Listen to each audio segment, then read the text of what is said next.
How to easily do skin retouching in Photoshop. Let's get into it.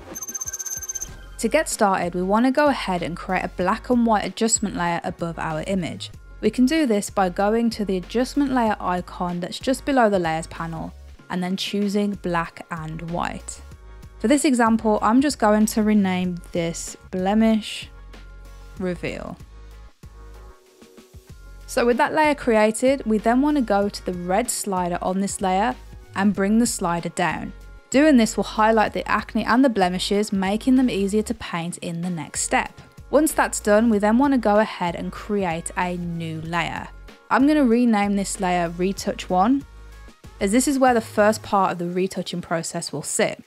I'm then going to go ahead and just drag this in between the background layer and the blemish reveal black and white layer that we just created. So with our new layer selected, we then want to go ahead and choose the remove tool in the toolbar here. If you don't see this, don't worry, just click and hold on to it and then drag down to find the remove tool like so. Now because we are targeting a blank layer, we do need to make sure that we have sample all layers selected. And if you need to change your brush size, you can do so by using this slider right here. You can make it bigger or smaller. Alternatively, you can use the brackets on your keyboard to increase or decrease the size of the brush. With that all set, it's time to paint. So I'm just going to zoom in on the model here. And my favorite thing about the remove tool is it doesn't need you to paint over the whole thing of the spot, the blemish. You can just simply draw a circular outline around each spot and blemish, and just like that, it zaps it away as if by magic. Now, a piece of advice, I do recommend that you don't go ahead and do a big circle like this, because as you can see, it does not look natural at all, and we're trying to go for the most natural look possible. So I'm just going to go ahead and undo that and carry on circling around these blemishes, one spot at a time. Now, what I do recommend you do is do as many as you possibly can, because it will make the next stage of this process easier. And what I'm going to do here is just speed up the video so that you don't have to watch me do this whole process. Okay, so I've pretty much just finished going around all the spots and blemishes that I wanted to remove from this image. I haven't gone fully to town on everything, as I do want to keep a little bit of the natural look in this image. If I just turn off and turn back on my retouch layer, you can see the changes that have been made by simply using the remove tool there. Now, once you're happy with the adjustments you've made, you can go ahead and take a preview of the work that we've just done on your original image. And again, you can turn that layer off and on again to see the results of that change.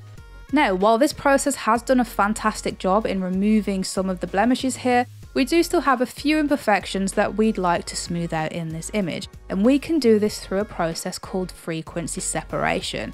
Now, simply put, frequency separation is the process of separating the high frequencies, which are commonly known as the skin and the pores or the texture, from the low frequencies, i.e. the colour. Now, before we start this next process, we need to combine everything we've worked on here so far into one layer. We can do this by creating a new layer and then pressing Command, Option, Shift and E on your keyboard. If you're on a Windows computer, I believe it's Control, Option, Shift and E. And then the next thing that we need to do is create a duplicate of this layer. So I'm just going to right click and click Duplicate Layer. The reason we've created two layers is because one layer is going to be our high frequency layer and the other layer is going to be our low frequency layer. So I'm just going to go ahead and rename these accordingly. As you can see there, we've got the low frequency color layer and the high frequency texture layer.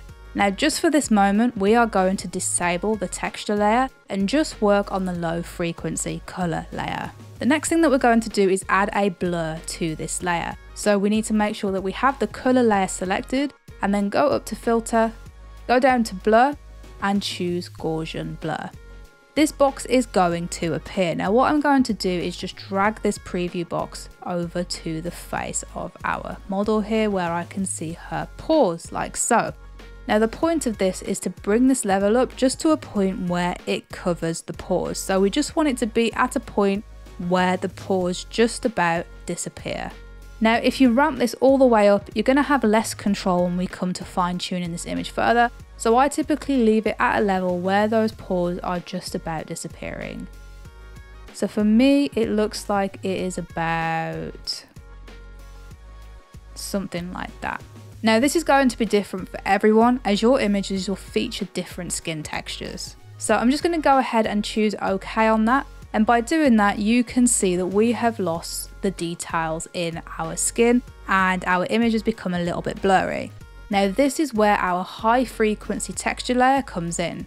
So let's go ahead and re-enable this high frequency layer. And with it selected, we're going to go up to image and choose apply image. In the apply image menu, we want to make sure that the layer we select is the color layer. We need to make sure the channel is RGB, and then we want to set the blending mode to subtract, as we want to subtract the details from this image. Now we're going to leave the opacity at 100, and then we're going to configure the scale and the offset. So scale determines the amount of subtraction that this next step will do. 2 is the maximum and 1 is the minimum. So for this process, I'm going to keep it at 2. We then want to change the offset to 128.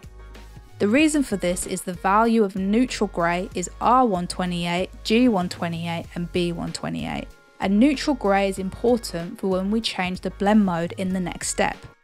So with all that configured, we can go ahead and choose OK. Now as we can see, we've got a grey image here and we cannot see the details that we want to see. So to fix this, we then want to go to the blend mode and then come all the way down to linear light. Now the next step is we want to create another blank layer that fits in between our high frequency and low frequency layers. I'm going to go ahead and call this Retouch 2, as this is the second retouch that we're doing. With that done, I'm then going to disable the high frequency layer. And I'm also going to bring our blemish reveal black and white adjustment layer on top of what we are doing here and enable it. And as you can see, by doing that, it's highlighted more blemishes that we can now smooth out. Next, we want to select the new retouch layer that we just created and head over to the tools panel to the eyedropper tool. The settings that we want to use on this eyedropper tool are the sample size as 3x3 average, and we want to sample current and below. The reason why we're choosing this is because we don't want to be sampling this black and white layer in our samples. Next, we need to go to the brush in the toolbar and let's open these settings. Now when I do this, I typically use a brush size of between 50 to 100 and I have the hardness set to 0. I keep my opacity at 100 and my flow at 2%. Now of course, everyone's projects are going to be different, so feel free to customize these to suit your own project's needs. Now what I'm going to do with my retouch layer selected is zoom in on the area that I want to begin retouching. Say for example, if I want to smooth out this area here, I'm going to press Option on my keyboard and then just paint out the area in the direction of the skin in that area. As you can see, that has smoothed that out. Again, I'm going to take a sample and paint over here. I'm going to take a sample and paint over here. Take a sample and paint. Let's come down a little bit. Let's say if we want to do something to the nose here, take a sample and paint. Again, I'm just going to speed up the process here so that you don't have to watch me do the whole thing. Okay, with that done, I'm just going to zoom out on the image here. Now if I go ahead and turn off my retouching layer, we can see the difference that that has made to our image there. Now with all that done, let's take a look at our before and after. So what I'm going to do is just duplicate my original image and I'm going to bring that to the top here. I'm going to turn off the blemish reveal so that we're no longer in black and white. So as you can see, there is the before and here is the after. And that's all there is to it. If you found this video useful, give it a thumbs up and comment your thoughts below. And for more Creative Fix tutorials, hit that subscribe button and I'll see you in the next one.